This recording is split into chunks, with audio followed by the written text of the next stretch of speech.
पठ्या, तू आमदार कसा होतो तेच मी बघतो, असे शब्द अजित पवार यांनी लोकसभा निवडणुकीच्या प्रचारात वापरले आणि आपल्याच काकांना रिटायर्ड करण्याची भाषा देखील त्यांना चांगलीच महागात पडली।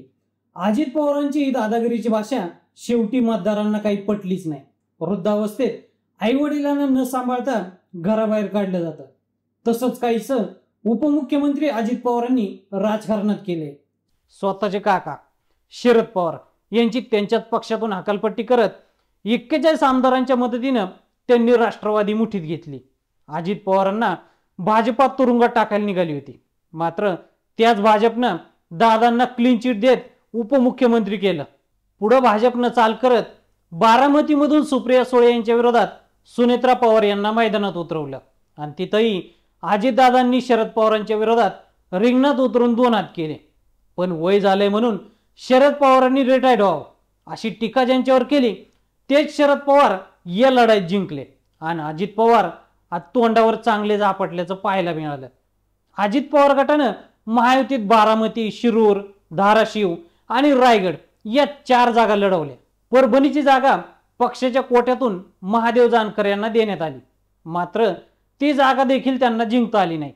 पुढे रायगड वगळता कोणतीच जागा अजित पवारांच्या पदरात पडली नाही।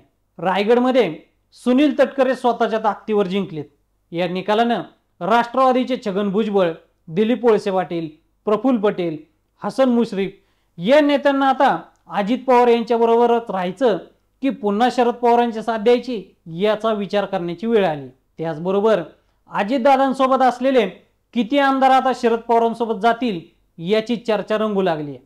शरद पवार, रोहित पवार यांना देखील थेट ईडीची नोटीस देत चौकशीला बोलावण्यात आलं आणि आपण मात्र उत्तम आणि स्वच्छ असल्याचं अजितदादांनी यावेळी दाखवून देत थेट भाजप सोबत घरोबा केला।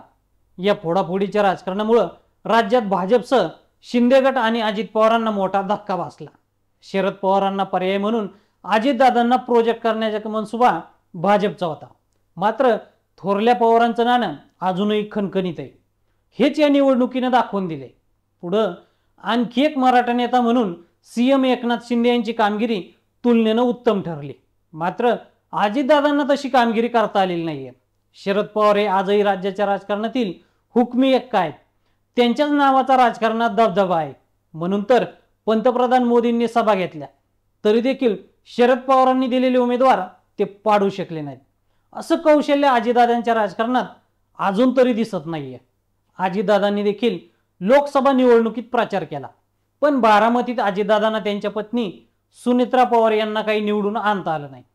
शिरूरमध्ये उमेदवार नाही म्हणून आढळरावांना पक्षात घेतलं, तिकीटही दिलं, त्यांच्यासाठी प्रचार देखील केला।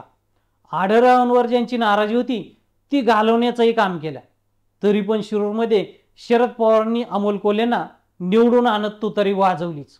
अरुणाचल प्रदेशमध्ये दादांच्या राष्ट्रवादीचे 3 आमदार विजय झाले, मात्र विधानसभेला महाराष्ट्रात त्यांचे किती आमदार येणार हे आता भविष्यात पाहायला मिळेल का, हे पाहणं औत्सुक्याचं ठरणार आहे।